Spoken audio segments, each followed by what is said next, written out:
আমার সাথে ওনার সাথে যে বিয়ে হয়েছে, তারপরে আমি বুঝতেছি না যে উনি আমার স্বামী। বলছে মামা এইটা এইটা এটা আমার বিয়ের তো উনি বলছে কি মামা বললো না, তুমি আমাকে তুমি করে বলো, আমি তোমার হাজব্যান্ড।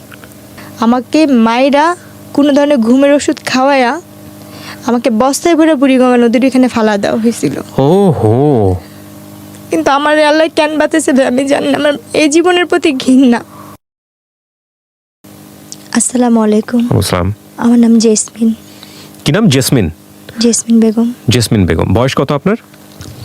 আমার জন্ম সাল হয়েছে 97 অক্টোবরের 7 তারিখে। আচ্ছা ঠিক আছে, তাহলে আপনার বয়স আমরা বলতে পারি সবকিছু মিলিয়ে 23 বছর, 23 থেকে 24 বছর বয়স। কোন জেলায় জন্মগ্রহণ করেছেন? আমি জন্ম ঢাকাতে, কিন্তু আমার বাবা মার বাড়ি হয়েছে খুলনা। আপনার গল্পটা আমি জানি এবং অনেকখানি সেন্সিটিভ একটা গল্প, তারপরেও আপনি আজকে এইরকম সোশ্যাল মিডিয়াতে আপনার ফেস দেখিয়ে লোক সম্মুখে আজকের এই গল্পটা বলতে আপনি রাজি হয়েছেন। রাজি হয়েছেন কি? হ্যাঁ, আমি রাজি হয়েছি। এবং আপনার সাথে আমাদের এই গল্প নিয়ে প্রায় 1 বছরের মতো কথা, 1 বছরেরও বেশি। 1 বছর ধরে আপনি এখানে আসছিলেন, আপনাকে আমরা বিভিন্নভাবে বুঝিয়েছি, শেষ পর্যন্ত আপনি সমস্ত কিছু জেনে শুনে আজকে এই গল্পটা এখানে লোক সম্মুখে বলতে এসেছেন। তো ঠিক আছে, আপনি শুরু করুন যেখান থেকে বলতে চান, ছোটবেলা থেকে যেখান থেকে মনে পড়ে। আমি আসলে 1 বছরের বেশি ঘুরতেছি এই কারণেই, কারণ আমি নিরুপায় হয়ে এখানে আসছি। আর আমার গল্পটা যদি বলতে হয় তাহলে আমার পিছন থেকেই যেতে হবে, আমার বাবা মার কাছ থেকে আসতে হবে। ছোটবেলা থেকে আসেন? হ্যাঁ। আমি খুব মধ্য ফ্যামিলির একটা গরিব ঘরের মেয়ে। আমার বাবা মাও খুব অসহায়। আমার বাবা খুব ছোটখাটো একটা চাকরি করে, একটা হোটেলে কাজ করে। আমরা ভাই বোন 5 জন। ছোটবেলা থেকে আমরা অভাব জিনিসটাকে ভোগ করে আসছি। একদম মা বাবার ঘরে যখন থেকে মানে একটু ধরে বুঝ হয়েছে তখন থেকে আমরা কষ্ট কি জিনিসটা পাই আসছি। আর আমাদের একটা কষ্ট ছিল সবচেয়ে বেশি বড়, যেটা আমার বাবা মানে হঠাৎ করে সবসময় নিখোঁজ হয়ে যেত ছোটবেলা থেকেই। আমরা যতটুকু মনে পড়ে, আমার ছোট ভাইটা যখন একদম কোলে, খুব ছোট কোলে কয়েক মাস হয়েছে, তখনের কথাটা আমার মোটামুটি ভালোই মনে আছে। এর আগে থেকেই নাকি আম্মুর সাথে আব্বু এরকম করতো। আম্মুর যখন বিয়ের 7 দিন বিয়ের বয়স, তখন থেকে আব্বু এরকম নিখোঁজ হয়ে যেত। এটা নাকি আব্বুর একটা রোগ ধরতে গেলেই ছিল, একটা অভ্যাস। মানে হঠাৎ করে নিখোঁজ হয়ে যেত। ছোট থাকতে আম্মুর বিয়ে 7 দিন থেকে। কারণ তখনও যে আম্মু চলে যাবে, কারণ আম্মুর তো ঘরে সৎ মা ছিল, তার বাবা মানে নেই, বাবা যা মা বলতো তাই করতো। তো এই কারণে আম্মু আর কখনো আলাদা হওয়ার চিন্তা ভাবনা করে না, যে তার তো কোনো মা নেই, সে কার কাছে যাবে। তো আমার মা বাধ্য হয়ে সেইখানেই সংসার করছে আমার বাবার সাথেই। তো এইভাবে করতে হতে আমরা 5 ভাই বোন হয়েছি। তো আমার যতটুকু মনে পড়ে, আমার ছোট ভাইটা যখন কোলে ছিল তখন আব্বু একদম নিখোঁজ হয়ে গেছে। আব্বুর আর কোনো খোঁজ খবর ছিল না। 3 বছর আমরা আব্বুকে, 3.5 বছর কোনো কাছেই পাইনি। বাবা কি জিনিস বা বাবা কি বেঁচে আছে কিনা সেটাও আমরা জানতাম না। তো আমার ভাইয়া আমার বড় ভাই আমাদের বাবার মতো, তার ঋণ কখনো আমরা শোধ করতে পারবো না, এবং আমার মার ঋণও কখনো শোধ করতে পারবো না। 3.5 বছর পরে আব্বুকে খুঁজে পাই, আব্বু আসে। আচ্ছা, 3.5 বছর পরে? 3.5 বছর পরে আসার পরেই তাকে আমরা পাই মিরপুরে। আমার বাবাকে খুঁজে পাওয়া যায় মিরপুরে 1 নম্বরে। আমার ভাইয়া তাকে খুঁজে পায়। তো বাবাকে পাওয়ার পরে যেমনি হোক প্রত্যেকটা মেয়ে চায় সংসার টিকানোর জন্য, ভাঙার জন্য না। তো আমার আব্বু আসার পরে ওই আমার ছোট ভাইটাকে যখন কোলে রেখে গেছে, ওকে আয়সা পাইছে 2 বছরের। 2 বছরের পাওয়ার পরে আমরা আব্বু আসার পরে, না 2 বছর না 3 বছরের মানে বেশি, কারণ ভাইটাকে কোলে রেখে গেছিল। তখন আমার ভাইটা কথা বলতে পারে, ভালোই হাঁটতে পারে। তো আব্বুকে যখন পাওয়া গেছে, ওই আব্বুর কারণেই আমাদের মিরপুর যাওয়া। আচ্ছা। আব্বু মিরপুর বলতেছে যে আমি এখানে থাকবো না, এলাকায় সবাই যেহেতু এটা নিয়ে জানাজানি হয়েছে, তুমি কাজ করছো, থাক, যার হয়েছে চল আমরা মিরপুর চলে যাই। তখন আমরা ওই এলাকা থেকে মিরপুর চলে যাই। আচ্ছা। মিরপুর আমরা যাই 2005 সালে। আচ্ছা। 2005-এ আমরা মিরপুর চলে যাই। যার পরে ওইখানে আমাদের আর কোনো কাজ করতো না, কারণ আব্বু আসলে আমাদের আর কোনো কাজ করতে হতো না। আব্বু যে কাজ করতো, হোটেলে কাজ করতো, তো আমাদের আল্লাহর রহমতে সংসার চলে যেত। তো কাজ টাজ করতো 5 বছর, মানে 2005-এ যখন আব্বুকে পাওয়া হয়, 6-এর দিকে আমার বোনের বিয়ে হয়। আমার বড় বোনের বিয়ে হয়ে যায়। মানে 5-এর শেষের দিক দিয়ে আর কি, 6-এর আগে আমার বড় বোনের বিয়ে হয়। বড় বোনের বিয়ে হওয়ার পরে আমার তখন বয়স 10 বছর পার হয়ে যায়, 10-11 বছর পার হয়ে যায়, মানে 11 বছরের মাঝামাঝি। তো আমরা যে এলাকায় থাকি, ওই এলাকারই যে বাসায় ভাড়া থাকি, সে পাশের বাসায় একটা লোক ছিল। ওনারা আমাকে রাস্তায় খেলতে দেখে পছন্দ করতে। আমার বাবা মার কাছে বিয়ের প্রস্তাবও দিছে। তো আমার ভাইয়া যে বাসায় গাড়ি চালাতো, ভাইয়া তো গাড়ি চালানো শিখে গেছে, ওই বাসায় গাড়ি চালাতো। ওনার আবার কোনো সন্তান ছিল না নিজের, আমার আম্মুকে নিজের মেয়ের মতোই দেখতো। তো ওই এলাকার মোটামুটি সবাই জানতো আমরা তার নাতি। আমরা ওনাদের বাসায় ভাড়া ছিলাম। তো যখন আমার জন্য বিয়ের প্রস্তাবটা যায়, তখন ওই নানু বলতেছিল যে তুমি কি ভাবতেছো এটা মাতবরের নাতি? ও তো মাতবরের নাতি না, ও কিন্তু ভাড়াটিয়া এখানে। আচ্ছা। ও কিন্তু মানে দেখতে শুনতে ভালো, সুন্দর, ওরা সব ভাই বোনই সুন্দর, কিন্তু ও কিন্তু কোনো বড় লোকের মেয়ে না, গরিবের মেয়ে। আচ্ছা, তারপর? তো আমার ওইখান থেকে ওনারা বলতেছে যে না, আমরা তো বাজারে গেছি, বাজার ভাঙাচোরা হলে আমাদের সমস্যা নেই, আমাদের সদাই দরকার। আমাদের বাজার কেমন হলো সেটা আমরা জানি না, আমাদের সদাইটা আগে মেন দরকার।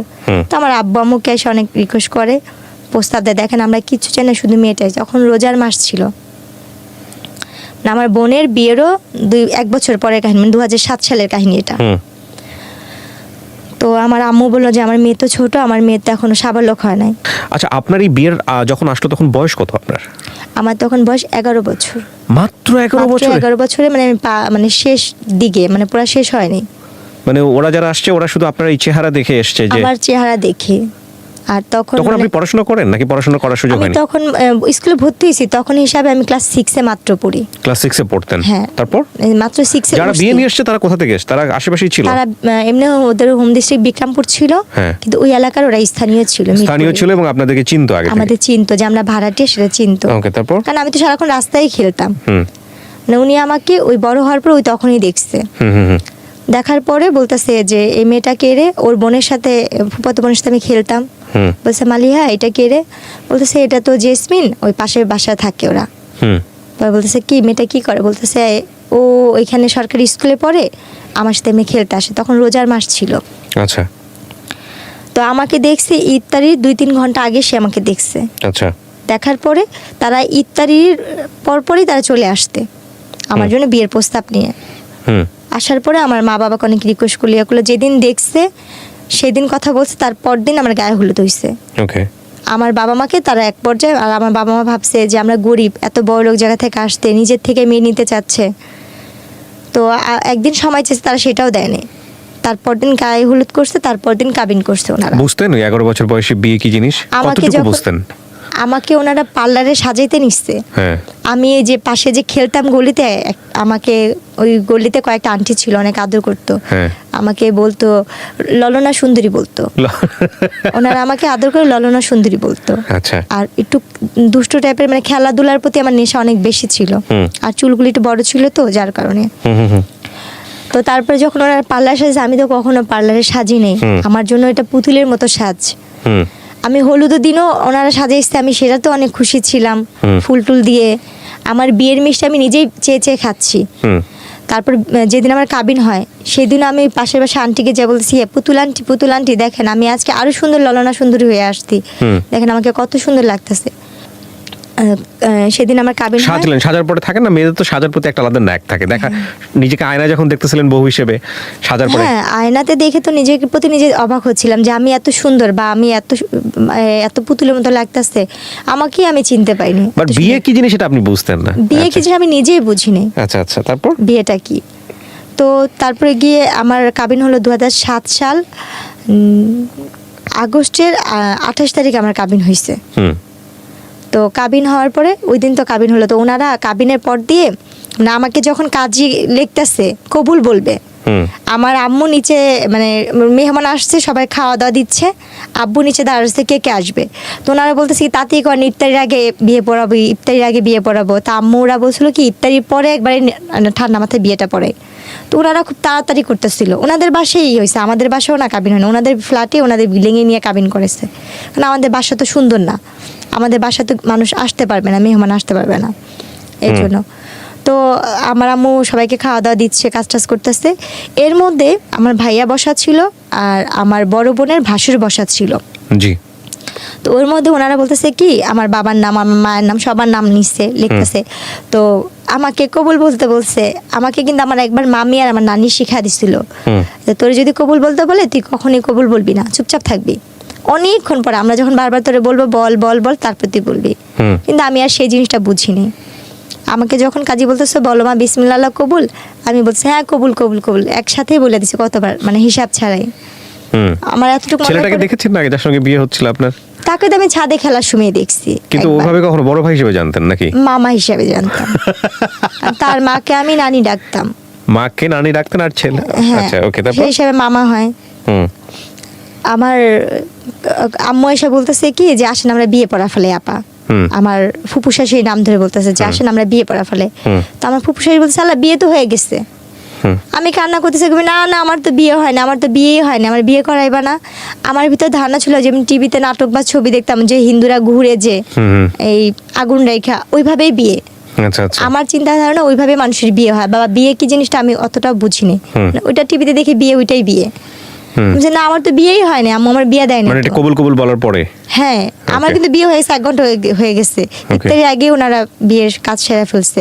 ইফতারি করার পরে আম্মু বলতেছে আসেন আমরা বিয়ে করাই। পরে আমার যে ফুফুসের কাছে উনি বলতেছে বিয়ে তো হয়ে গেছে। আপনার মাও জানে না এটা? আর আপনার বাবা ছিল? আব্বু তো নিচে, আমার ভাইয়ার কাছ থেকে নাম ঠিকানা নিয়ে ইয়ে করে ভাইয়া সাইন দিছে, আমার বড় বোনের ভাসুর সাইন রেজিস্ট্রি দিছে। বলে কবুল বলানোর যে বিষয়টা এটা বলছে। আচ্ছা, হ্যাঁ, ওইটা করা ফেলছে। কবুল টবুল সব বলা শেষ, আমি এমনকি সিগনেচারও করছি, আমার নামটাও লিখছি। ওকে। পরে ওনারা বলতেছে কি এই যে ছবি তুলছি দেখো দেখো ক্যামেরা দিয়ে ছবি তুলছি, ওনারা বলতেছে। তো আমার যার সাথে বিয়ে হয়েছে তার একটা ফোন ছিল, কলমালা ফোন, টাচ ফোন বড়। তো ওই ফোনে উনি ভিডিও করছে, ছবিগুলো দেখাইতেছে। আমি টাকা টাকা হাসতেছি, কিন্তু উনি যে আমার স্বামী বা উনি যে কি, আমি তখনও তাকে মামা আমাকে ডাকতেছি। ওনার সাথে যে বিয়ে হয়েছে তারপরেও আমি বুঝতেছি না যে উনি আমার স্বামী। বলছে মামা এইটা এইটা এটা আমার বিয়ের ইয়া। তো উনি বলছে কি মামা বললো না, তুমি আমাকে তুমি করে বলো, আমি তোমার হাজব্যান্ড। এরপরে গিয়ে ওনারা আর কি আমাকে বলতেছে, আমার আম্মাকে, আম্মু বলতেছে তাহলে আমরা ওরে নিয়ে যাই। বলছে না দেখেন যেহেতু কাবিন হয়েছে ছেলে মেয়ে একটু একসাথেই থাকুক। আম্মু বলছে না আপনারা তো বলছিলেন যে মেয়ে সাবলোক না হওয়া পর্যন্ত আপনারা ছেলে মেয়েকে এক জায়গায় করবেন না। বলছে ও তাকে মামা ডাকতো, ওর তো একটু ফ্রি হওয়ার দরকার আছে, একটু থাকুক, কথা টথা বলুক, রাত্রে আমাদের সাথেই থাকুক, তারপরে আমি তারপর দিন নিয়ে দিয়ে আসবো নি। পরে আম্মু আব্বু মানে চুপচাপ থেকে পরে আমার নানি বলতেছে কি যে না ঠিকই আছে, রেখেই যা। আচ্ছা। কারণ থাকার দরকার আছে, বোঝার দরকার আছে যে ও এখন আরেক বাড়ির বউ, তো এই কাজটা। তো আমার শ্বশুর বাড়িটা ছিল রাস্তার এই পারে ছিল আমার শ্বশুর বাড়ি, এক গলির পরে আর কি আমাদের বাসা। মানে আবার চাইলে ভিতর দিয়ে আরেকটা গলি আসতে যাওয়া যেত, বলা যায় এই পারের ওই পার।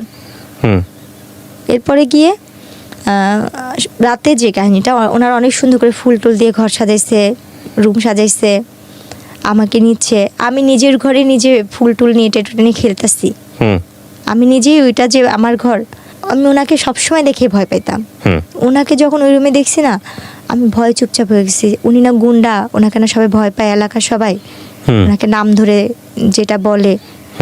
উনি এই ঘরে কেন, উনি কি আমার সত্যি তেল স্বামী? উনি তখন বলে উনি আমার হাজবেন্ড। তো ওই জিনিসটা আমার ভিতরে ভয় কাজ করছে। তো তখন থেকে তার ভিতর থেকে আমার একটা দূরত্ব, সে যে আমার স্বামী সেটা আমি কখনোই মানতে পারতাম না, ভয় পাইতাম। আচ্ছা। তারপরে ওই দিন ওই ঘরে আমাকে কোনোভাবেই দিতে পারেনি। যতবারই দেয় হয় খাটের নিচে পলাই, এই রুমে ঢোকাচ্ছি, ওই পাশ দিয়ে বারিন্দা দিয়ে বের হয়ে যাচ্ছি। আমার সারাটা রাত এভাবেই গেছে। মানে কোনোভাবে আমি কান্নাকাটি করতেছি, চিগলাইতে আসছি।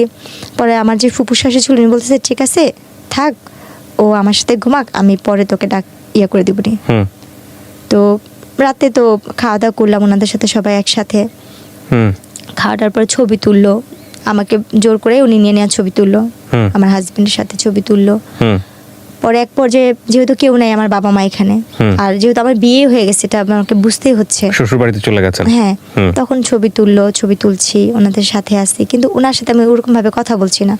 উনি আমার শরীরে হাত রেখে ছবি তুলছে, আমি তারপর ভয় পাচ্ছি, শুধু ভয়ে ওখানে ছবি তোলা। এরপরে গিয়ে সকাল মানে রাতে যখন আমার ফুপুর সাথে শাশুর সাথে ঘুমাইলাম, মাঝরাতে তখন 4টা বা 3:30 বাজে, হঠাৎ করে ঘুম ভাঙছে, দেখি যে না উনি ওই রুমে আমাদের সাথে একসাথে শুয়ে আসছে। আচ্ছা। তো যাক, তখন ওই মুহূর্তে তখন দিয়ে ওইটা বসে বসে কান্না করতেছি যে আমি মনে আর বাবা মার কাছে যেতে পারবো না। এত বড় লোক বাড়ি, এত সুন্দর ঘর বাড়ি, কিন্তু কোনোটাই আমার ভালো লাগতেছে না, আমার নিজের মতো মনে হচ্ছে না। যতটা আমার ভাঙা ঘর বা খুব ছোট বাচ্চা যেসব অনুভূতিগুলো আসে, রাইট, হ্যাঁ, আমার ফ্যামিলিটাই আমার কাছে বেস্ট। তো আমি ভাবতেছি কখন সকাল হবে, কখন আমি বাসায় যাব, কারণ আমি এই বাসা তো চিনি আর আমাদের বাসাও চিনি। এভাবে করতে যখন সকালে ফজরের আজান দিল, আমি বসে রয়েছি। একবার লুকায়, ওনারা সবাই ঘুমে, কেউ জানেই না। আমি দৌড় দিয়ে যা দেখে আসছি, ওনার বাসা ছিল 3 তলা, তো ওনার 3 তলা থাকতো। দৌড়া যা দেখছি কেচি গেট খুলছে কিনা, দেখছি না কেচি গেট খুলে নেয় অত ভোরে। আবার দৌড়া চলে আসছে, এসে খাটের নিচে লুকায় আসছি, বসে আসছি। এরপরে যখন সকালবেলা 6টা বাজে, আমি তখন ওই মুহূর্তে বাসা থেকে চলে আমাদের বাসা চলে যাই। গেট টেট খুলে আমি আমাদের বাসা চলে গেছি। আমি আমাদের বাসা যা ঘুমা, আম্মু বলতেছে তুমি এত সকালে, আমি ওনারা আমার পাঠা দিচ্ছে, ওনারা বলছে তুমি বাসা যাও। আমি এই জন্য বাসায় এসে পড়ছি। তা আম্মু ভাবছে যে ওরা যখন সত্যি বলছে, তো আমি বাসা যা ঘুমায় রয়েছি। এদিক দিয়ে ওনারা খুঁজতেছে বাসায়, আর আমাদের তো ফোন নেই যে আমাদের বাসায় ফোন দিবে, কোন মোবাইল টোবাইল কিছুই নেই যে ফোন দিবে। তো ওনারা খুঁজতেছে অনেকক্ষণ পর ওনাদের বাসায় কাজের মেয়েকে পাঠাইছে। পাঠা যায় বলতে, জেসমিন কি বাসায় গেছে? বলে হ্যাঁ, ও তো কোন সকালে এসে ঘুমা রয়েছে, আপনার ওরা নাকি পাঠা দিচ্ছে ওর ফুপু শাশুড়ি। বলছে দেখছেন আরে সবাই ম্যাডামরা খুঁজতেছে, ওরা কেউ পাইতেছে না। ওরা আম্মু মারে বকা দিল, 2টা থাপ্পড় দিল যে তুমি এখন বড় হয়েছো, তোমার বিয়ে হয়েছে, তুমি তো যখন তখন জেলে আসতে পারবে না, আসলে কে তোমাকে নিয়ে ওনারা সংসার করবে? তুমি তো মেয়ে মানুষ, তোমার কপাল দোষে এখানে বিয়ে হয়েছে, ভালো জায়গায় বিয়ে হয়েছে। আম্মু বোঝাইলো, আম্মুর মতো করে আম্মু বুঝাইলো যে এখন ওইটাই তোমার আসল বাড়ি, ওখানে সুখ হোক দুঃখ হোক তোমার এখানে ভাগযোগ করে থাকতে হবে, আর তোমার কপাল ভালো যে তুমি এমন ফ্যামিলির একটা বউ হইছো।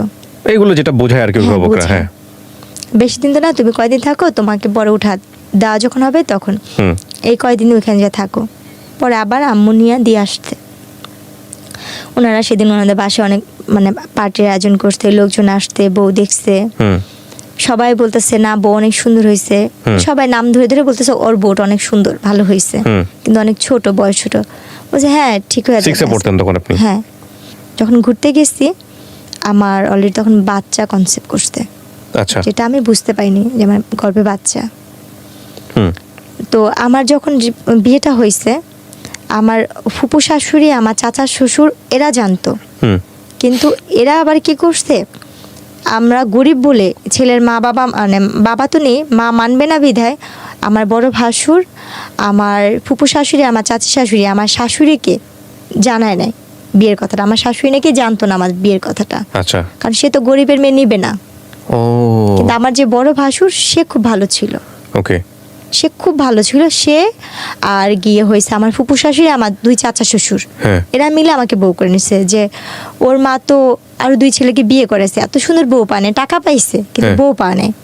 হয় ছেলেদের থেকে বউদের বেশি বয়স্ক লাগে, না হয় বউরা কালো, কিন্তু গরিব হলো। আপনার শাশুড়ি ইনফর্ম ছিল না আপনার বিয়ের ব্যাপারে? না, আমার বিয়ে থেকে, এবং সে সেটা মানতো না বলেই সে ইনফর্ম ছিল না। হ্যাঁ, কিন্তু আমরা জানতাম না যে আমার শাশুড়ি না, আমার মার সামনে অন্য একজনকে ফেস করেছে, এটা শাশুড়ি, ছেলের মা। ভয়ঙ্করতম কাজ। তো তখন আর কি, যখন আমার বাবু পেটে আসতে, আমার বাচ্চা নাকি 2-3 মাস মানে বাচ্চা পেটে, আমি তো বুঝি না একটা মেয়ে অসুস্থ হলে যে জিনিসটা, সেটাও তো আমি বুঝতাম না।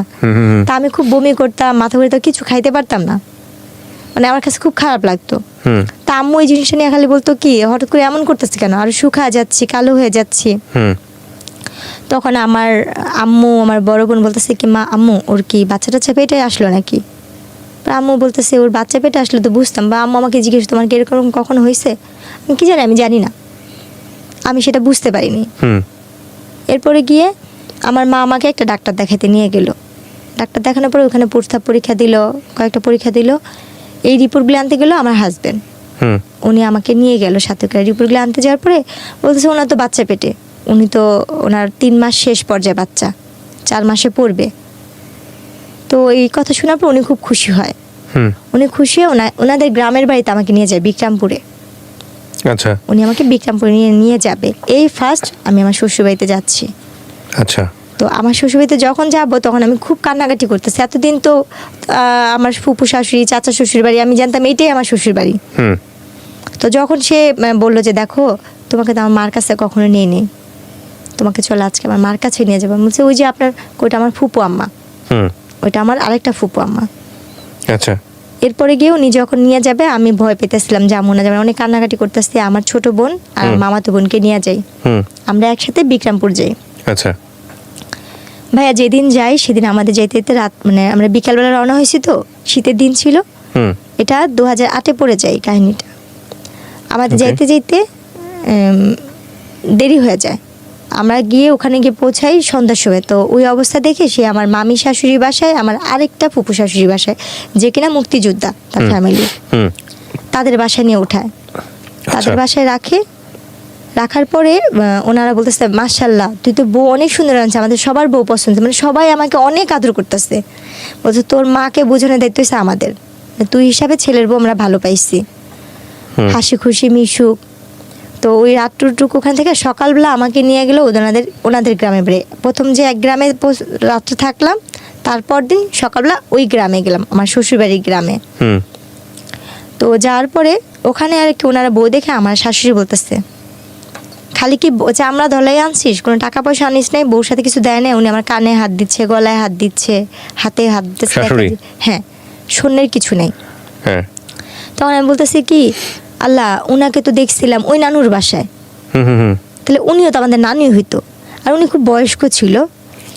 তো উনি আমার গলায় কানে হাত দিয়ে বলতেছে তোমার বাবা মা কিছু দেয় নাই, তোমার বাপ কি করে? আমি বলছি আমার বাবা হোটেলে কাজ করে। এটা শুনে এসে আরো রাগ হয়ে গেছে।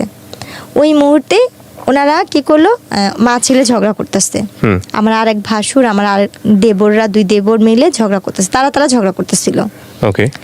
তারা ঝগড়া করতে করতে আমার যে বড় মানে যে ভাসুরের বউ যে ছিল, আমার সেই বড় ভাসুরের বউ আর আমার আরেক ভাসুরের বউ, তারা মিলে রান্না বান্না করতেছে, বউকে যেটা খাওয়ানোর মিষ্টি টিষ্টি সব বানাচ্ছে।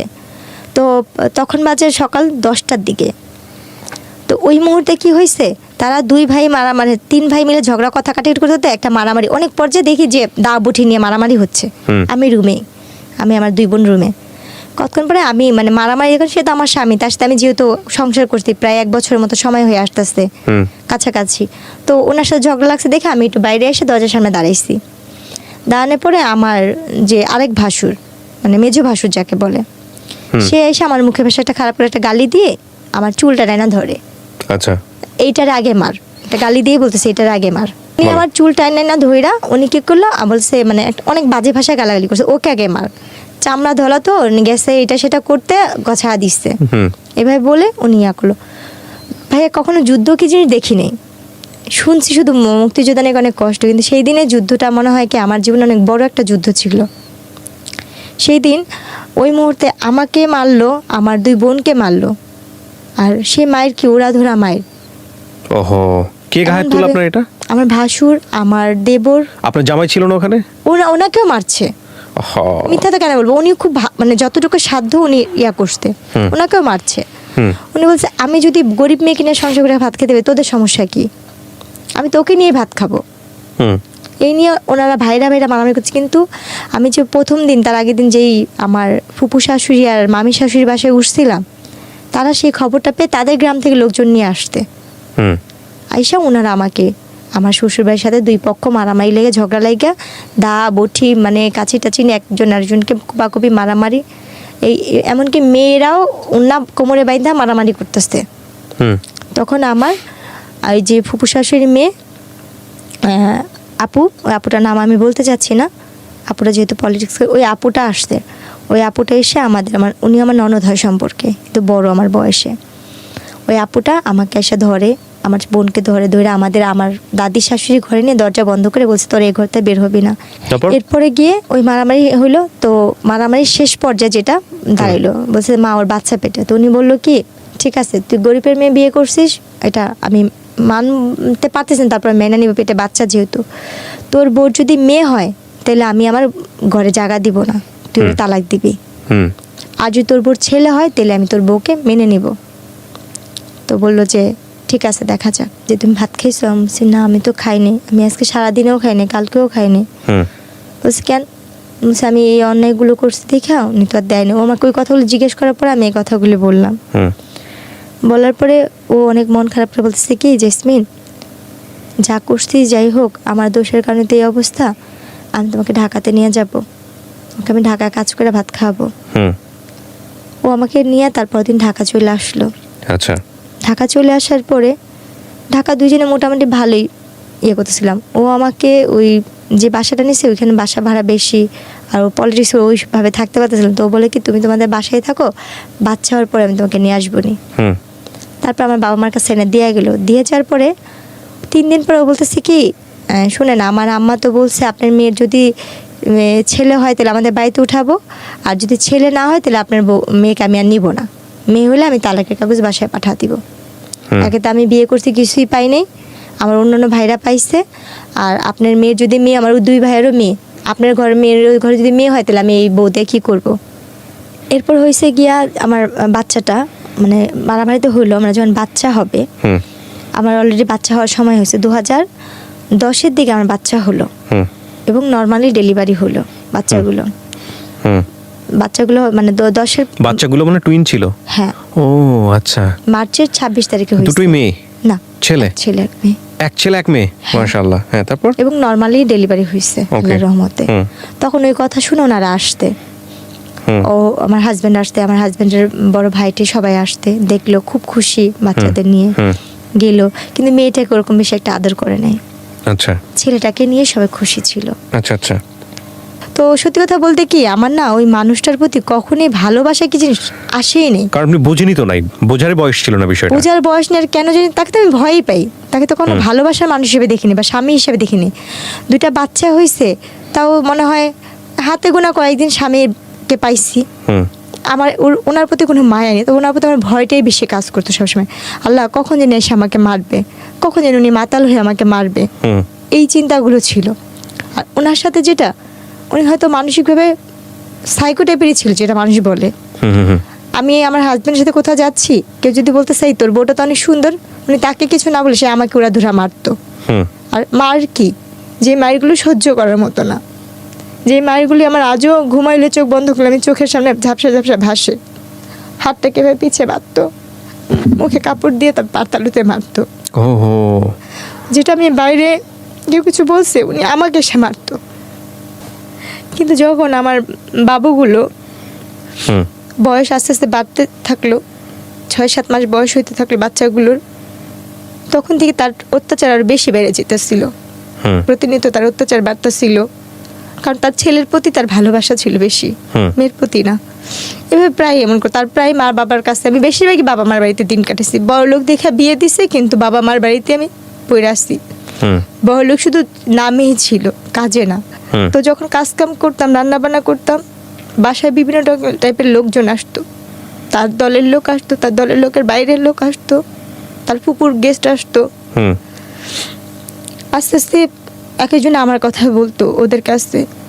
তো তখন ও এই জিনিসগুলো আমাকে আমার মাথায় ঢুকে, তো তুমি এটা করো, এটা করো। আমি বললাম না, আমি কেন যাব, কেন করব, ওই জিনিসগুলো নিয়ে আমাকে মারতো। আমি বলতাম কি, আপনি যদি আমাকে এই কথাগুলি বলেন, আমি মানুষের কাছে বইলা দিব। তখন সে আমাকে আবার ওইভাবে হাত পা বাইধা পাতালুতে মারতো। আর ওই মারার অবস্থা মনে হতো কি, কেউ যদি একবার আমার হাতটা খুলে দিত, আমি নিজে তারে খুন করতাম। মানে এত রাগ উঠে যেত, এমন ভাবে মারতো যে মারগুলি মানে ভাষায় প্রকাশ করা যায় না। মানুষ নাকি রিমান্ডে অনেক মারধর করে, কিন্তু আমি জীবনের রিমান্ডের মায়ের অনেক খেয়ে আইছি, অনেক রিমান্ডের মায়ের খেয়ে আইছি, যে মায়েরগুলি আমি চোখ বন্ধ করলে আমার চোখের সামনে ভাসে, কাউকে বলতে পারি না। মনে হয় যে আস্তে আস্তে মানসিক রোগী আমি নিজেই হয়ে যেতেছি। উনি কি, ওনার থেকে বেশি এখন মেন্টালি টর্চারিং আমার হচ্ছে। বাপ মার কাছে যেমন, বাপ মা তো গরিব, বাপ মা কোথেকে আমরা সাহায্য করবো। আবার কিছু বলতে গেলে বলতে হুমকি দিত, আমার ভাইরে এটা করবো, ছোট ভাইরে ওই করবো, বড় ভাইরে ওই করবো। চিন্তা করতাম আমার লেগে আমার ভাইদের ক্ষতি হইব, আমরা তো নিজেরই গরিব। ওনার সবকিছু মানতাম, খালি পারতাম না নিজের দেহটারে বিলা দেওয়ার জন্য। যা বলতো তাই করতাম, যেটা বলতো সেটাই করতাম। আর স্বামীতে যে ভালোবাসা, তাকে আমি এটা কখনই আমার ভিতরতে কখনো আসেনি। তার জন্য মানুষ যেমন একটা মেয়েকে ভাড়া করে আনে, ব্যবহার করে, আমি ওনার কাছে সেরকমই মনে করতাম যে উনি যে মেয়েটাকে আজকে আনছে, আমি তাদের ভিতরে একজন। এই জিনিসটা মনে করতাম সবসময়। তো ওইখানটা আমার যেটা মনে পড়ে, আমার অনেক মারতেছিল, এত মারতেছিল যে মানে ভাষা, আর মারতে মারতে টাইনা টাইনা আমার ছাদের কোনারে নেওয়ার চেষ্টা করতেছিল। আমি কোনোভাবে যাব না, আমি দরজার সিট ইয়াটা ধরে রাখছি। আমি বলছি, আপনি আমাকে একটা বারের জন্য মাফ করেন, আপনি যা বলবেন আমি তাই করব, আপনি যেইটা বলবেন আমি সব ধরনের কিছু করবো। আমি কাজের মেয়ে হয়ে থাকবো শুধু আমার বাচ্চাগুলোর জন্য, শুধু আমার সন্তানগুলোর জন্য আমি এই লোকটার সাথে থাকতে চাইতাম। কারণ আমার নিজের প্রতি, নিজের দেহের প্রতি কোনো লোভ ছিল না। এই দুনিয়ার কোনো কিছুর প্রতি আমার লোভ নেই। আমার শুধু একটাই সব ছিল, আমি একটা ঘরের বউ হবো, একটা যৌথ পরিবারের বউ থাকবো, একটা সংসারী মেয়ে থাকবো। আমার একটা ঘর দরকার ছিল। স্বামী যেমনই হোক, আমি সেটা পাইনি। এরপর ওই দিন মারার পরে না শুধু ওই বিল্ডিংয়ের মানুষজন আমাকে ধরে, তারপরে আমি না পারে ওই দিন কোনার প্রতি আমার ক্ষিপ্ত একটা ঘৃণা চলে আসছিল যে আমি ওনার অত্যাচার আর সহ্য করবো না, আমি ওনার প্রতি নিজে যে মামলা করবো, কেস করবো। আমি আমার বাচ্চাটাকে দুইটারে কোলে নিয়ে আমি নাইমা চলে আসছি, পলাই চলে আসছি ধরতে গেলে। যে আমি বংশাল থানায় যাই ইয়া করে, ওনারা আমার মায়ের চিনুক দিয়ে মাথা ফাটা ছিল, শরীরের এখানে সেখানে মায়ের চিনুক দেখা ওনারা সাথে সাথে আমাকে ইয়ে করতে কেস নিয়ে নিচ্ছে। মানে আপনি মামলা করলেন কত সালে? ওইটা 10-এর দিকে, 2010-এর দিকে। হ্যাঁ। তারপর ওনারা নেওয়ার পরে নারী নির্যাতন মামলা। হ্যাঁ। তারপর করার পরে ও মা পুলিশ বাসায় আসলো, ওরকে বাসায় পেলো না, ওর ভাই ফোন দিল, ওর মা ফোন দিল, পুলিশ বললো আচ্ছা ঠিক আছে তুমি বাসায় চলে যাও। আমি ওইখানেই বসা, তারা কিন্তু আমার হাজব্যান্ডের সাথে কথা বললো, আচ্ছা ঠিক আছে এটা পারিবারিক ব্যাপার, তারা ঘরোয়াভাবে ম্যানেজ করে নেবে, আপনারা যান, চলে যান। তার চাচা উকিল, অনেক বড় উকিল, তার মামারা হয়েছে অনেক বড় লোক, তার ফুপুরা, তারা নিয়ে আমার বাবা মাকে ডাকা বললো কি আপনার মেয়ের এত বড় সাহস, আমাদের ফ্যামিলি সম্পর্কে সে জানে, এই সেই অনেক হুমকি টমকি দিয়ে ঠিক আছে ওকে আর ঢাকা রাখবো না, ওকে গ্রামে রাখবো, গ্রামেই থাকবে। এই বইলা কোনো কেস হলো কথা আমাকে গ্রামে নিয়ে গেল। গ্রামের চেয়ারম্যান মেম্বাররা বিচার করে দেওয়ার 2 দিন পরে 2 দিন আমার সাথে খুব ভালো ব্যবহার করলো, খুব ভালো ব্যবহার করলো। করার পরে 3 দিনের দিন আমার যেটা মনে পড়ে, আমার বাচ্চাদের ভাত খাওয়াচ্ছিলাম, আলহামদুলিল্লাহ পিছন থেকে আমার হাতটা কে ধরছে আমি সেটা জানি না, আমার আজও মনে পড়ে না। সামনে থেকে আমার শাশুড়ি এরকম আমার গালটা চেপা ধরছে 2 হাত দিয়া, আর আমার স্বামী আমার পাও 2টা ধরে রাখছিল। আমার অতটুক দৃশ্যই আমার মনে আছে, আর কিছু মনে নেই বা মনে পড়েও না। তারপর এরপরে যখন আমি 15 দিন না 20 দিন পরে যখন আমার সেন্স ফিরছে বা আমি একটু সুস্থ হয়েছি, তখন শুনি যে আমি মেডিকেলে, হাসপাতালে। আমাকে মায়েরা কোনো ধরনের ঘুমের ওষুধ খাওয়ায়া আমাকে বস্তায় ভরে বুড়িগঙ্গা নদীর এখানে ফালা দেওয়া হয়েছিল। কিন্তু আমার আল্লাহ কেন বাঁচাইছে আমি জানি না। আমার এই জীবনের প্রতি ঘৃণা, নিজের জীবনের প্রতি শুধু ঘৃণ নেই। তখনই আল্লাহ আমার নিয়ে যেত এই দুনিয়া থেকে। যদি তখনই আল্লাহ আমাকে নিয়ে যেত, তাহলে আজকে আমি যেখানটা আসছি বা যেখানে কথা বলতে আসছি, হাজার হাজার মানুষ আমার যেখানে দেখবে আমাকে দেখতো না। এরপরে যখন আমি একটু সুস্থ হইলাম, আপনাকে ওই বস্তায় করে ওখান থেকে বের করছে কে, কি জানছেন? সুইপাররা নাকি, আমি যেটা শুনছি আর কি, হ্যাঁ সুইপাররা রাস্তা ঝাড়ু দেয় না, হ্যাঁ, ওনারা আমাকে দেখতেছে, আমার এই মাথাটুক একটু বের হয়ে নাকি ছিল, আমার সর্বমুখ নীল হয়ে গেছিল। আচ্ছা, পিত্ত নাকি যেরকম নীল থাকে আমার আম্মুর কাছে শুনছি, হ্যাঁ ওরকম নীল টাইপের। আমি নাকি একটু একটু করে মুখটা আমার এইখানটা নাকি নড়তেছে পানির জন্য, পানির জন্য নাকি গলাটা কাঁপতেছিল। তখন নাকি ওইখানে কারা নাকি ইয়ে করতে পানি টানি দিচ্ছে, মেডিকেলে নিচ্ছে। আমার যে ভাবির ভাই হয়েছে তখন ছিল একজন কনস্টেবল না, কিন্তু আপনাকে মেডিকেলে নেওয়ার পরে আপনাকে চিনবে কিভাবে মানুষ?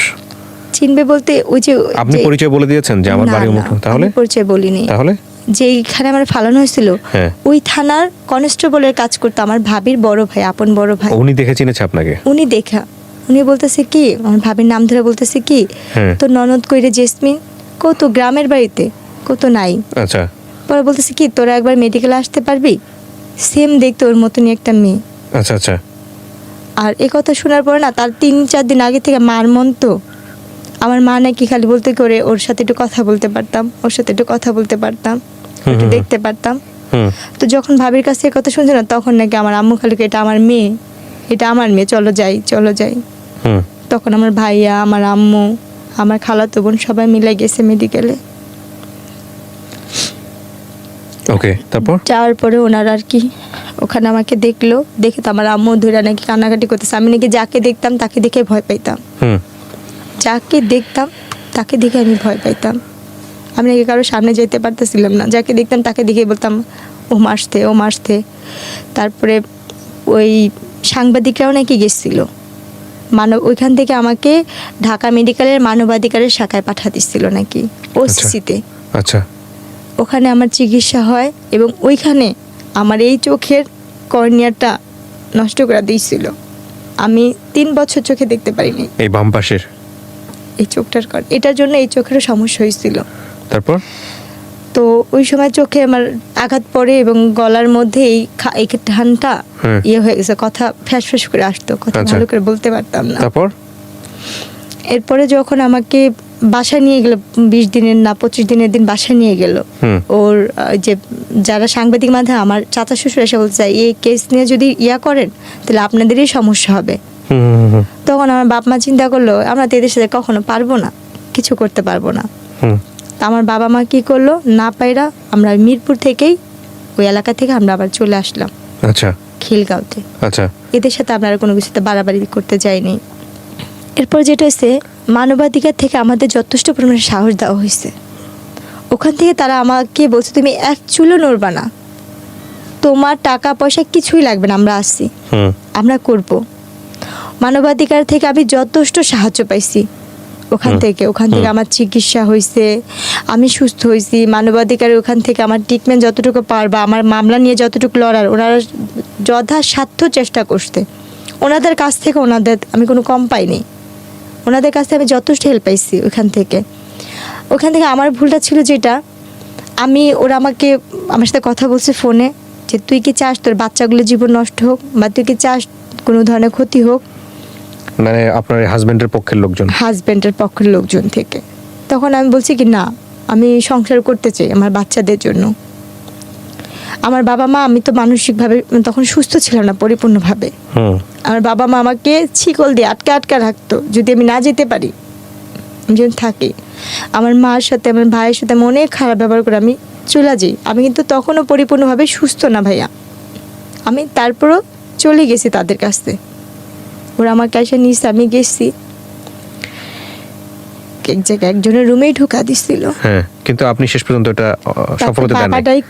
হ্যাঁ, বাবা ডাইকা আপনি ওখান থেকে বের হয়ে আসছেন। ডাইরেক্ট বাপ ধরে পা জোড়া ধরছিলাম যে ও তো আমার স্বামী, ও আপনার কাছে দিছে কেন আমি জানি না। তখন উনি একটা গালি দেয়, বলছে যে ও কি মানুষের বাচ্চা, ও তো কাফের, ও তো এমনিতে মনে হয় তোমার বাবা, তো তোমার সাথে যেহেতু এই কাজ করছে তুমি এইখানে থাইকো না, তুমি চলে যাও। ও সব ধরনের কাজ করতে পারবো, ও একজন দালাল। ওই দিন আমার জীবনের শেষ রাতেই বলা যায়। এরপর আপনি ডিসিশন নেন তাকে ডিভোর্স দিয়ে দিবেন। ডিভোর্স তো তারাই নিয়ে নিচ্ছে আমার থেকে, জোর করে মায়ের ধরে করে একটা কাগজে নিচ্ছে, বলছে কি এখানে একটা সই কর, একটা কাজে লাগবে। এটা যে অনেক আগে তার ডিভোর্স নিয়েছে সেটা আমি বুঝতে পারি। কত সালের এটা ঘটনা, ডিভোর্সটা? 2010 এর ভিতরে। আপনার বাচ্চার তখন বয়স কত? বাবুদের কত 8-9 মাস। 8-9 মাসের বাচ্চা ফেলে আপনাকে বাসা থেকে বের করে দেয়। 1 বছর হয় নাই না, হবে 1 বছরে ওদের একটা জন্মদিন। আপনি কি মামলা তুলে নিয়েছিলেন পরে? এই মামলা পরবর্তীতে কোথায় আছে, কিভাবে আছে, আপনার খোঁজ খবর নেন নাই?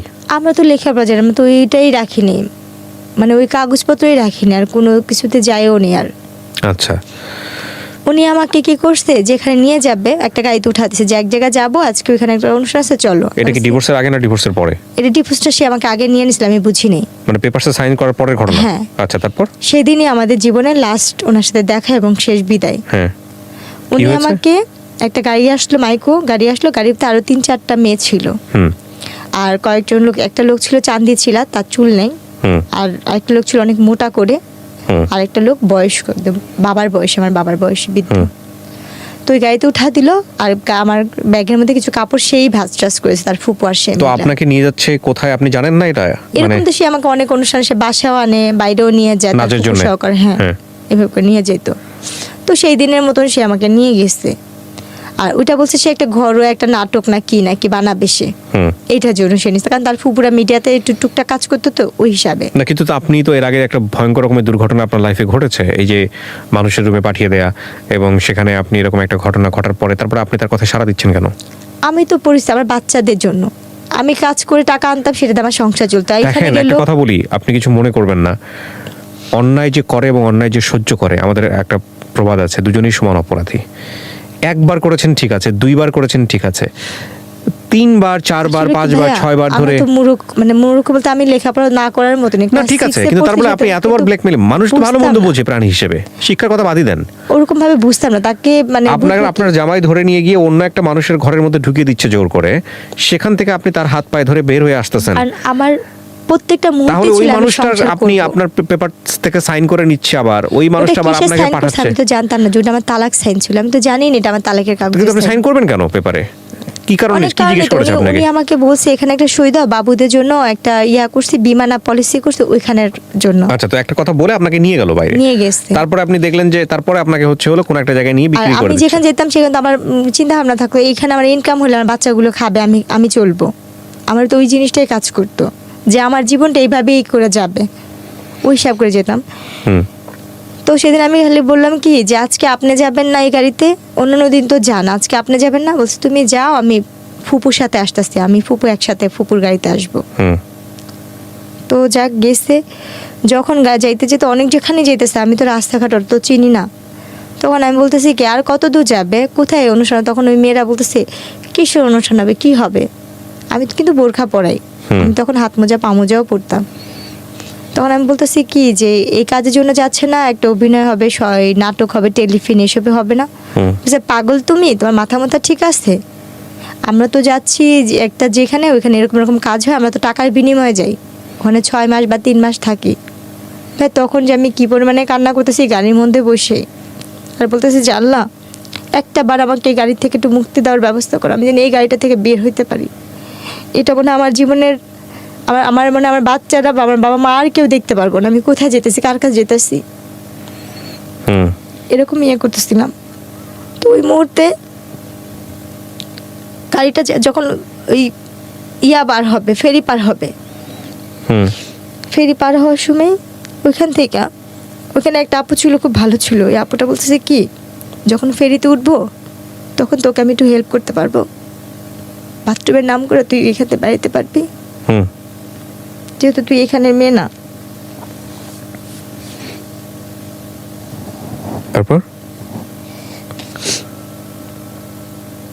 এরপর যখন বাথরুমের নাম করে এখান থেকে বের হইলাম, আমি পলে ওইখানে একটা রুম, মানে উপরে যে থাকে যে বাথরুমের সাইডে, ওইদিকে একটা লোকের বললাম কি আমার ওই গাড়িটা তুলে নিয়ে যেতেছে, আমার একে একটু বাঁচাবেন।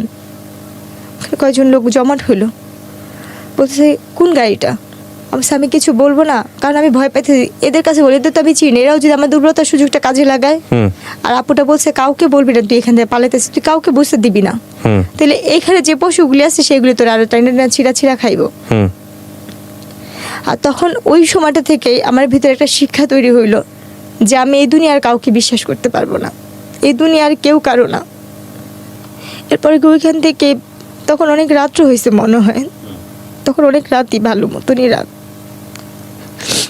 তখন ওই সময় আমি লুকায় বাথরুমে বসে আসছি, বাথরুম থেকে বের হচ্ছি না, কোনোভাবে বের হচ্ছি না।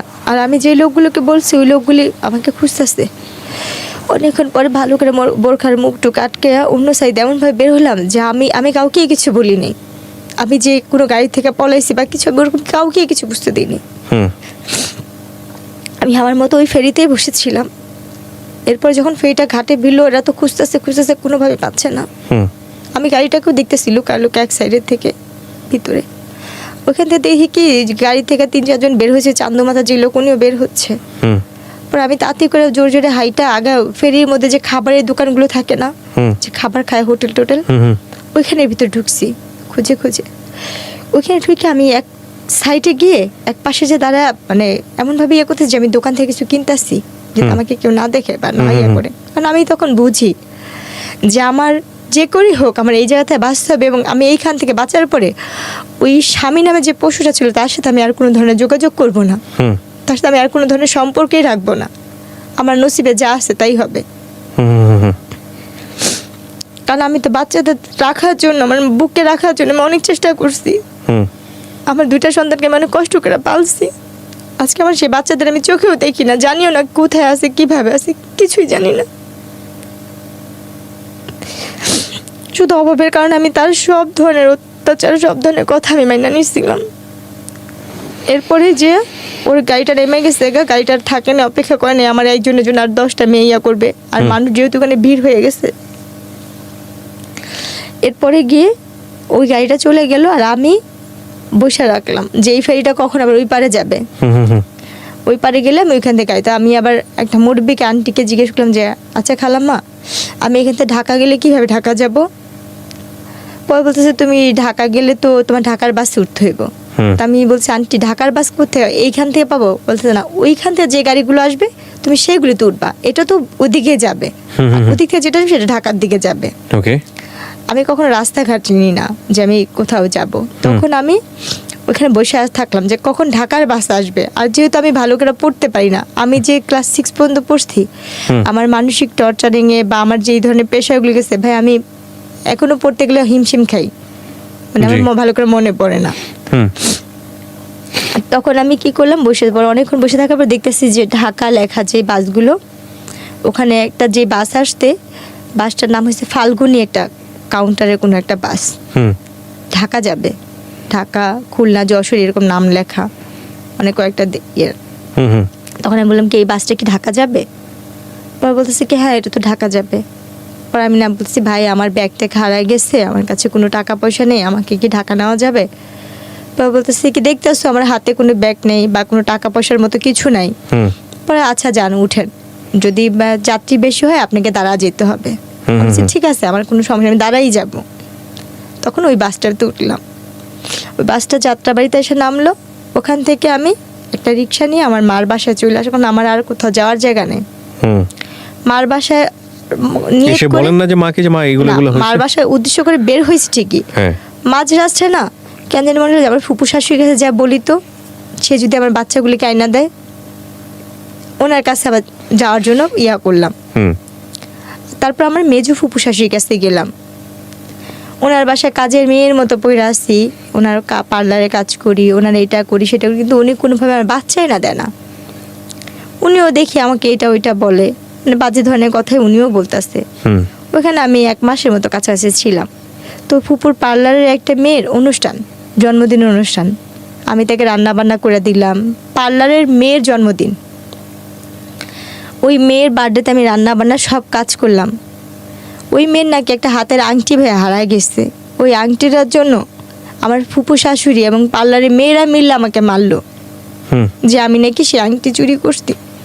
কিন্তু আমি তো ওইখানে পড়ে আছি শুধু আমার বাচ্চাটার জন্যে, আমার যদি বাচ্চাগুলি আমার কাছে আইনা দেয়, ওই লোভে বা ওই বিনিময়ে, আমার স্বামীর লোভেও না, শুধু সন্তানদের লোভে আমি এখানে পড়ে থাকতাম। এরপরও আপনি হাজবেন্ডের কাছে ছিলেন এই ঘটনা? তাহলে ফুপুর কাছে ছিলাম। ফুপুর কাছে ছিলেন, আর ফুপুর বাসায় ছিল। তো একই তো কথা হলো। তাও না, সে তো ওইখানে আসেও না, তার সঙ্গে যোগাযোগও নেই, বা আমি যে তার ফুপুর বাসায় আছি সেটা জানেও না।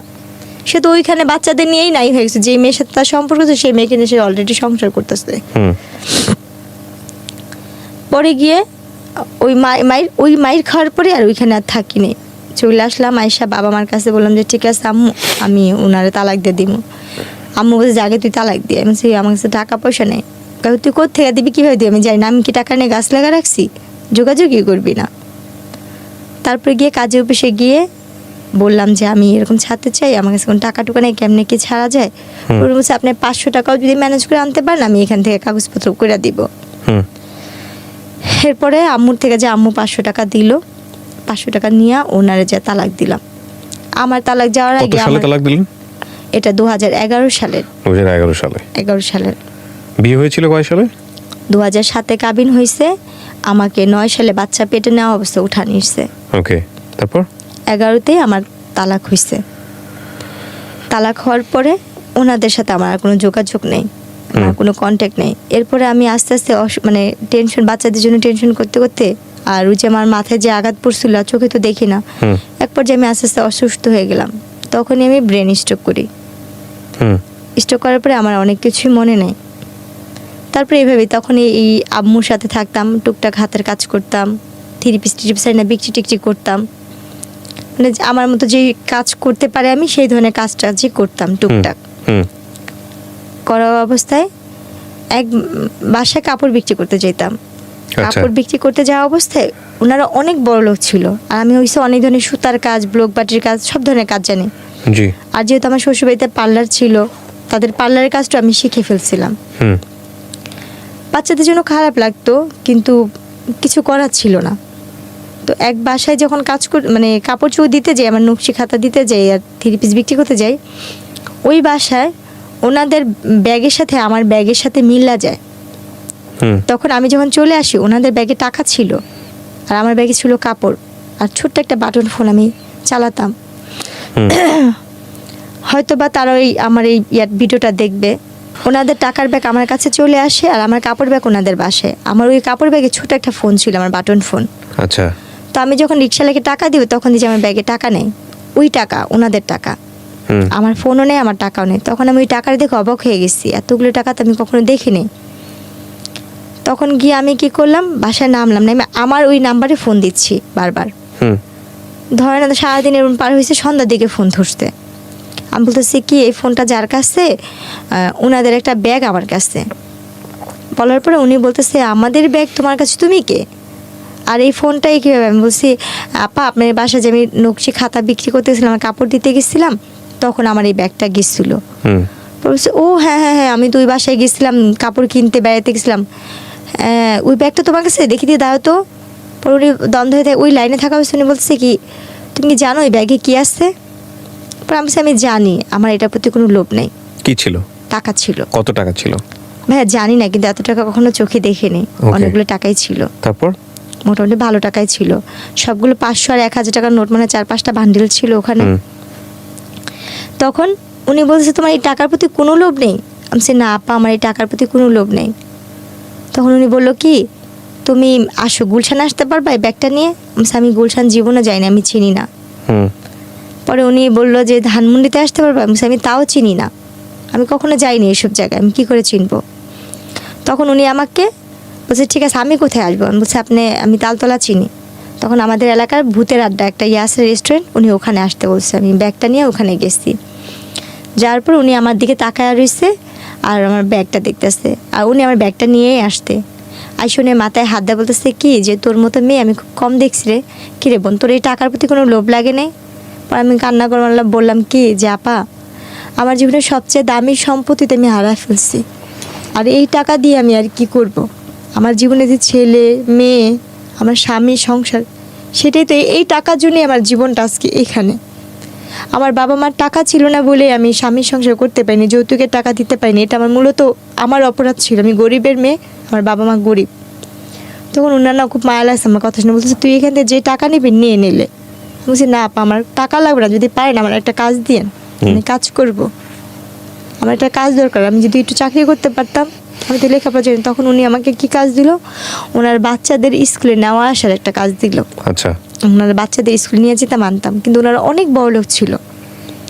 এরপর একদিন ওনার বাচ্চারা অসুস্থ, একটা বাচ্চা অসুস্থ, ওনার ছেলে অপারেশন করবে, ছেলেটার অপারেশন করার সময় তাদের AB নেগেটিভ রক্তের গ্রুপ দরকার ছিল। ওই সময় ওই রক্তটা আমি দিই, আমি বলি যে আমি এই রক্তটা দিব। বলছে কি তোর কি রক্ত এটা? পরে আমি বললাম যে হ্যাঁ আমার যখন আমি অসুস্থ ছিলাম তখন আমি শুনছি আমার এই রক্তের গ্রুপটা AB নেগেটিভ। আপনার AB নেগেটিভ রক্তের গ্রুপ? আসলে কি AB নেগেটিভ? হ্যাঁ। ওকে। তখন আমি বলার পর ওনার বলছে কি যে তাই। পরে উনি আবার কি করলো, শিওর হওয়ার জন্য উনি আমার রক্তটা পরীক্ষা করলো। আচ্ছা। তখন আমি অনেক মোটা একটা চশমা পরতাম, চোখে দেখতাম না, তো ওই চশমাটা ছাড়া আমি চোখেই দেখতে পারতাম না। তো উনি কি করলো, আমার রক্ত পরীক্ষা করার পর ওনার বাচ্চার সাথে মিললো, যেখানে ওনার বাচ্চার 3-4 ব্যাগ রক্ত লাগবে, সেখানে আমার 1 ব্যাগ আর 1 ব্যাগ ওনারা কিনে আনছে। এই 2 ব্যাগ দিয়ে ওনার বাচ্চাকে উনি করলো। তখন ওই যে রক্ত দিয়ে, আমি তো কখনো রক্ত দিই নেই, রক্ত দিয়ে তো সাথে সাথে উঠতে হয় না, কতক্ষণ নাকি রেস্ট নিতে হয়। আমি কি করছি, রক্ত দিয়ে উঠে পড়ছি না, আমার চশমাটা পড়ে গেছে, ভেঙে গেছিল একটা ফ্রেম। তখন আমি অন্ধের মতো হাতা চশমা খুঁজতেছিলাম। তো ওই জিনিসটা ওই আপুটা ফলো করে বলতেছে কি তুই কি চশমা ছাড়া চোখে দেখিস না? আমি আপা আমি তো চশমা ছাড়া চোখে দেখি না। বলছে কতদিন ধরে এরকম? আমি প্রায় আজকে 3 বছর হয়ে আসতে। আমার এই কাহিনীটা 2014 দিকে এই কাহিনীটা। এরপরে গিয়ে আমি বলতেছি কি আপা আমি তো চশমা ছাড়া চোখে দেখি না, আজকে 3 বছর ধরে আমার চোখের অবস্থা এরকম। পরে উনি না দেখে বলছে তুই কোনো ডাক্তার দেখাইছিস? আমি ডাক্তার দেখাইছি, ডাক্তাররা আমাকে অপারেশন করতে বলছে আর কি যেন পরীক্ষা করতে বলছে, করিনি টাকার জন্য। তখন উনি সাথে সাথে ওনার ড্রাইভারকে ডাক দিল আর ওনার ম্যানেজারকে ডাক দিল, নাম ধরে না। ম্যানেজার আসলো, বলছে ওকে এখনই বাংলাদেশ আইকন সেন্টারে নিয়ে যাও ধানমন্ডিতে। আচ্ছা। নিয়ে ডাক্তার দেখো ওনারা কি বলে। আমাকে ওইখানে সাথে সাথে ওই মুহূর্তে আমাকে ওইখান থেকে জুস খাওয়ায়া পানি টানি খাওয়া আমাকে নিয়ে গেল ডাক্তারখানে। নিয়ে যাওয়ার পরে ওখানে আমি আমার চোখ পরীক্ষা করে, এরপরে কি করছে ওনারা আমার সব কিছু করা শেষ, অপারেশন করা শেষ, ওনারা আমাকে খুশি হয়ে জায়গা কিনে দিবে। আচ্ছা। ওনারা আমাকে একটু জায়গা কিনে দিবে। যাদের বাড়িতে আপনি আছেন আর কি? হ্যাঁ, না আমি ওই বাড়িতে নেই, তাহলে শুধু একটা জায়গা শুধু পড়ে আসছে। না কিন্তু যাদের আপনি টাকা দিয়ে হেল্প করলেন ওরাই তো আপনাকে টাকা কিনে জায়গা কিনে দেওয়ার কথা বলতেছে। হ্যাঁ, আমি সেটাই বলতে যাচ্ছি। হ্যাঁ, যাদের আমি কাজ, যাদের রক্ত দিচ্ছি, যাদের আলটিমেটলি আপনার সব গল্প তারা জানে যে কিভাবে কি হয়েছে, তো ওরা আপনাকে একটা জায়গা কিনে দিবে। হ্যাঁ, ওরা আমাকে একটা জায়গা দান করলো। আমার চোখের অপারেশন করার শেষ দিয়ে ওরা আমার একটা জায়গা কোথায় এটা দান করলো? এটা হচ্ছে ড্যামরা ইস্ট হেডকোয়ার্টার দিকে। আচ্ছা, কতটুকু জায়গা?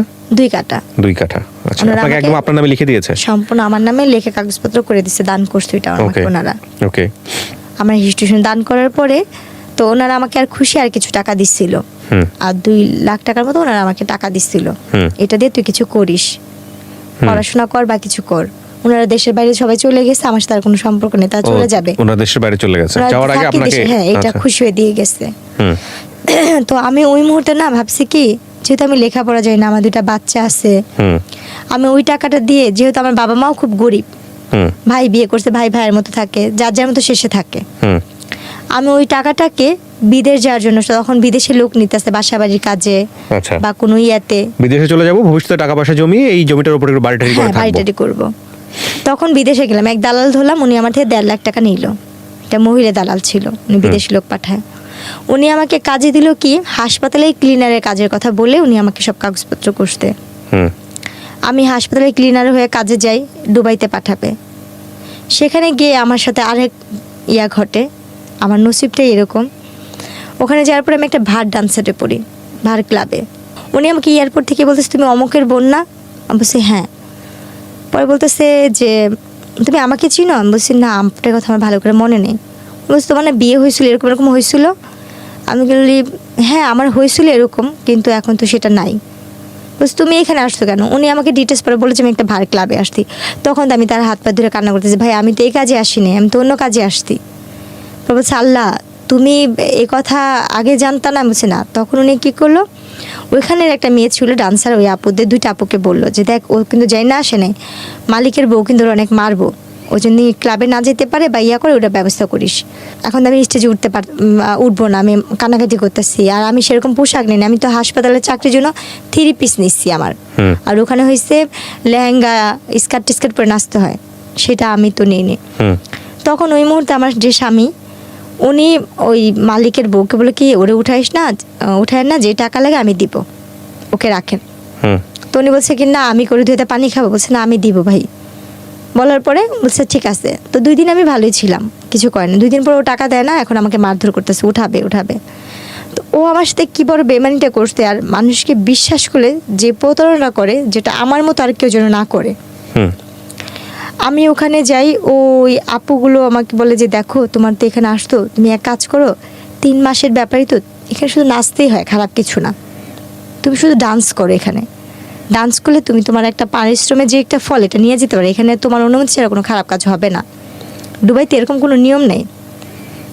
কিন্তু আমি বুঝি নেই ভাইয়া, আমাকে যে আমার স্বামী যেটা বলছে আমি সেটা, উনি বলছে কি এখানে নাচলেই তুমি খারাপই তৈব। আমি ওই জিনিসটাই ধরেছি যে আমি তো একবার তো অনেক কিছু দেখে আসছি খারাপ জগতের, আমি তো আর কোনো কিছু করতে চাই না, বা আমি তো আমার নিজের দেহটাকে বিক্রি করা ছাড়া সব কিছুই করছি, জীবনে অনেক ধরনের মোকাবেলা করে আসছি, আমি আর কিছু করতে চাই না, আমি একটু সৎভাবে বাঁচতে চাই, সেটা পরিশ্রম করে 1 টাকা হইলে আমি নিয়ে খাবো।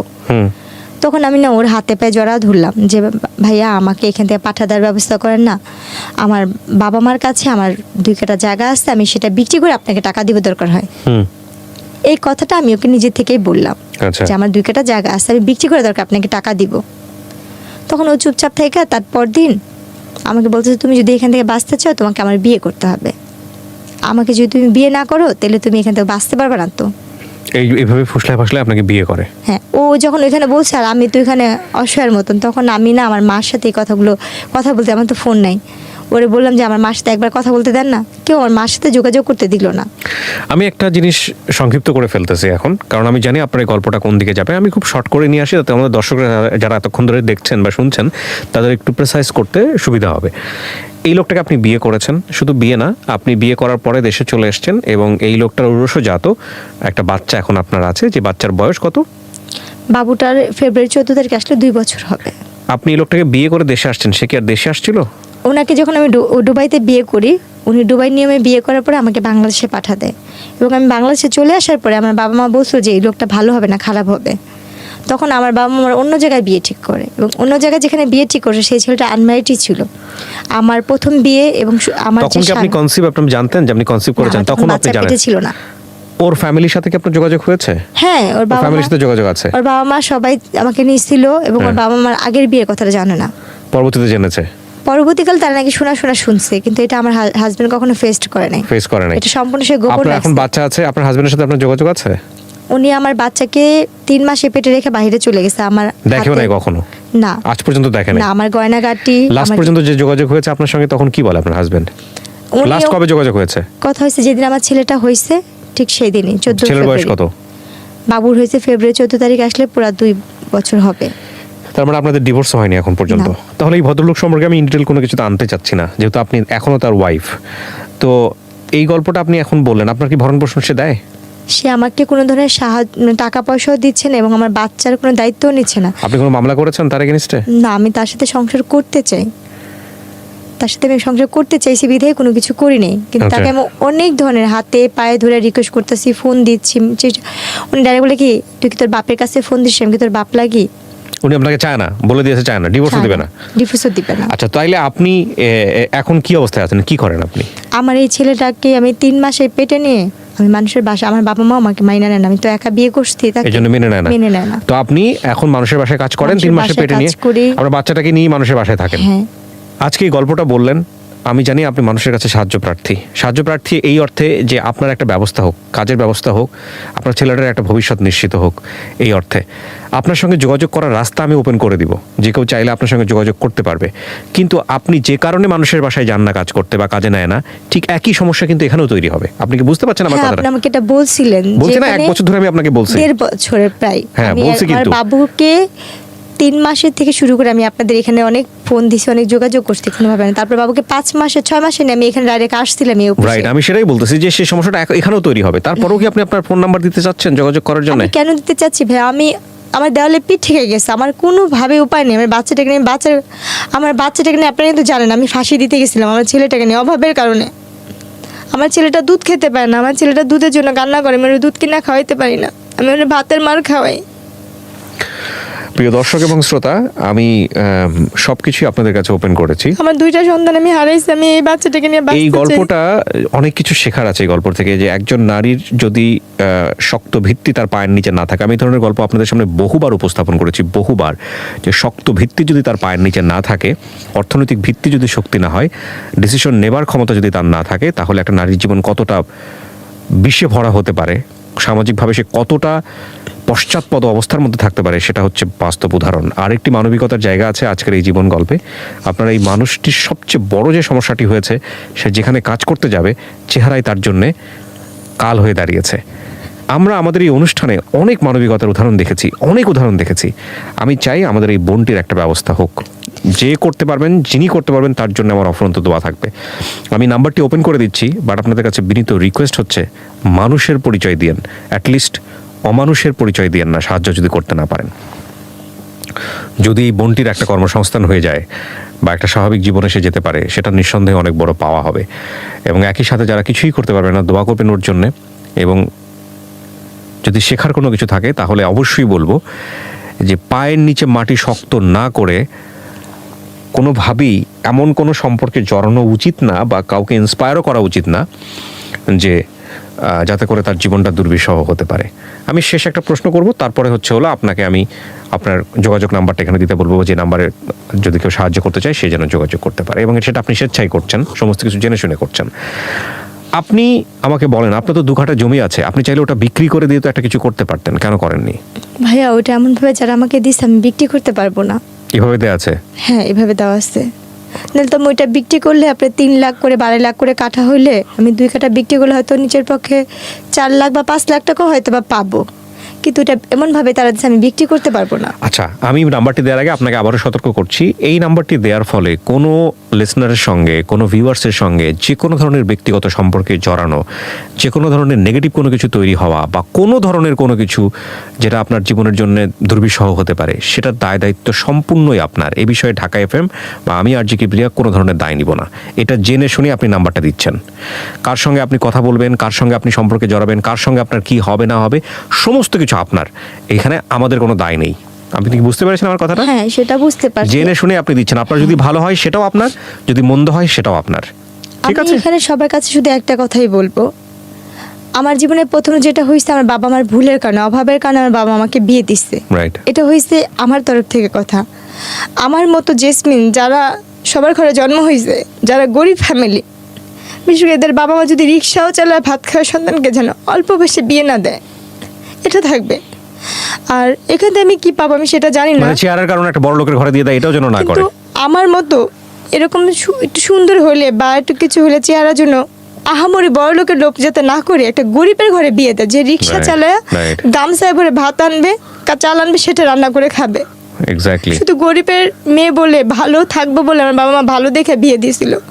ওই বিয়েটাই আমার জীবনের অভিশাপ। আর আমি আমার জায়গা থেকে বলবো, যারা একটু কোনো কিছু কারোর মাধ্যমে সাহায্য পাওয়ার পরে অন্য কাউকে বিশ্বাস করে ভালোবেসে কারোর কাছে যেন না যায়। ফোন নাম্বারটা বলেন, আপনার কোনো ফোন নাম্বার আছে যেটা আপনার সঙ্গে কথা বলা যায়? নাম্বারগুলো হয়েছে আমার। জি বলেন, এটা কি আপনার নামে রেজিস্ট্রেশন করা আছে ফোন নাম্বারগুলো? আমরা কিন্তু চেক করিনি। হ্যাঁ বলেন। আমার নামে বলেন। 01945887880। আচ্ছা, আরেকটা? আরেকটা হয়েছে 013007385। আচ্ছা, আপনি যে দুটো নাম্বার দিলেন এই দুটো নাম্বারে কি বিকাশ করা আছে বা নগদ করা আছে? আচ্ছা, প্রিয় দর্শক এবং শ্রোতা, আমি বারবারই আপনাদেরকে বলি, এই দুটো নাম্বার আসলে ওর যতটা আর্থিক সাহায্য দরকার তার চেয়ে বেশি দরকার ওর একটা কর্মসংস্থানের, তার চেয়ে বেশি দরকার ওর সন্তানের সিকিউরিটি। আমি ইন্সপায়ার করব যে ওর অন্তত এই জায়গাটা আপনারা এনশিওর করেন। আপনারা খেয়াল রাখবেন যে এই গল্পটা আসলে মানুষ বলে যে কাঙ্ক্ষিতভাবে চেহারা চায়। আমি বহুবার ওকে 1 বছর 1.5 বছর এখানে নিয়ে আসছি, ও আমাকে ঘুরে ফিরে একটা কথাই বলছে, ভাইয়া মানুষের সৌন্দর্য নাকি মানুষের জন্য পজিটিভ, আমার জন্য সৌন্দর্যটাই অনেক বেশি নেগেটিভ হয়ে গেছে। তো সেই জায়গাটা থেকে চলেন, ওর জন্য আমরা যদি পারি ওর একটা কাজের ব্যবস্থা করি, ওর একটা কর্মসংস্থানের ব্যবস্থা করি, এবং যে যেভাবে পারেন ওর পাশে দাঁড়ান। আমরা চাই ওর সন্তানের একটা ভবিষ্যৎ হোক। আমি আমার জায়গা থেকে আপনার গল্পটা 1.5 বছর ধরে আপনাকে ঘুরিয়ে প্রত্যেকবারই আপনাকে আমি ইন্সপায়ার করেছি গল্পটা না বলার জন্য। আমি কি ঠিক বলেছি? হ্যাঁ, আপনি আমাকে অনেকবার না ফিরাই দিছি। আর আমি বারবারই আপনার কাছে এই কারণে আসছি, আমার চলার মতো কোনো পথ নেই। আর আমি কোথা থেকে আর আমি আপনার গল্পটা এই জন্যই প্রচার করলাম যাতে করে এই গল্পের শিক্ষণীয় বিষয়গুলো নিতে পারে।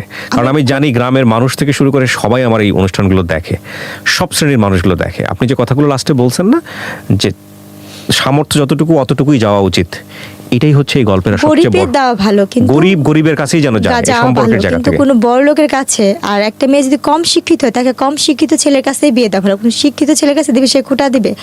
হাতে গোনা কয়েকজন দেখা যায় আল্লাহ দুনিয়ায় ভালো থাকে, যেমন ম্যাক্সিমাম সিনারিওটা এরকম। হ্যাঁ, যাদের মধ্যে যারা আমাকে হেল্প করছে তারা ভালো ছিল, বা আমি কাউকে বিশ্বাস করে গেছি এটা আমার ভুল ছিল, বা আমি যেখানে কাজ করতে যাই কেউ আমাকে কাজে না, কাজের আগে বলে কি তোমাকে কি কাজে নিব, দেখা গেছে আমার স্বামী বা আমার ছেলে তোমার সাথে, তখন আমার মন থেকে কাজ করতে হচ্ছে। আতঙ্কের জায়গা। সর্বক্ষণ এইভাবে ঢেকে কাজ করি আমার বাচ্চাটাকে কোলে নিয়ে। এমনও দিন যায় আমার ছেলেটা যখন ছোট, আপনি দেখছেন আমি যখন আপনার এখানে আসছিলাম, আমি এক বাসাতে কাজ করে ভিজা শরীর নিয়ে আপনার কাছে আসছিলাম, শুধু বোরখাটা গায়ে দিয়ে। আপনার বাচ্চাকে একটা তসবি দিছিলেন, আমার ছেলেটা তসবি নিয়ে গেছিল। আচ্ছা, আমার বাচ্চাটাকে রেখে আমি যখন কাপড় ধুই, আমার ছেলেটা আমার সাথে যে বাথরুমে বসে কাপড় ধোয়। প্রিয় শ্রোতা এবং দর্শক, এই ঠান্ডার কাজের জন্য আমার বাচ্চাটা মেডিকেলে ভর্তি ছিল। একবার আমি দোকান থেকে 2 টাকা 5 টাকা তুলে আমার বাচ্চাটাকে চিকিৎসা করছি। আমি জানি আপনি গল্পগুলো আমাকে বলেছেন। আমি তো বললাম এখানে যে আপনার গল্পের জুপাকখান, সেটা যদি আমি ঘন্টার পর ঘন্টা মানুষকে শোনাই। আমার এই নুসপাপ দুধের শিশু বাচ্চা নিয়ে আমি ফাঁসিতে যখন মরতে গেছিলাম, আমার ছেলেটা বাথরুম করে দিছিল। আর সেদিন থেকে আমি ওয়াদা করছি, আমার যদি কোনোদিন কারো কাছে ভিক্ষার থাল নিয়েও দাঁড়াইতে হয়, আমি আমার ছেলের জন্য আমি মানুষের দরজায় ভিক্ষার থাল নিয়ে দাঁড়াবো, কিন্তু আল্লাহ পাক যেন কোনো কারণে আমার এই রশিটাকে ছিঁড়া দেয়। তখন আমি অনেক কষ্ট, আমার পার নিচে যে টুলটা ছিল সেটাও পড়ে গেছিলো।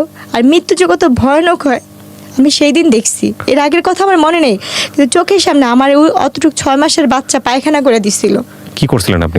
ওরও ঝুলাই ফেলছিলেন একসাথে একই রশিতে, যদি না দিতাম সেদিন 2 দিনে মারা যেত। আমি জানতে চাই না। প্রিয় দর্শক এবং শ্রোতা, আমি শেষ করছি। ভালো কিছু হোক, এই অনুষ্ঠানের অনেক বড় শক্তি আছে, অনেক ভালো কিছু, অনেক ভালো। আপনি হাতের কাজ জানেন? কি ধরনের হাতের কাজ জানেন? আমি সেলাইয়ের কাজ জানি, কাঠচুপড়ির কাজ জানি, কিন্তু আমার কোনো সামর্থ্য নেই। আমি একটা মেশিনও কিনতে পারি না।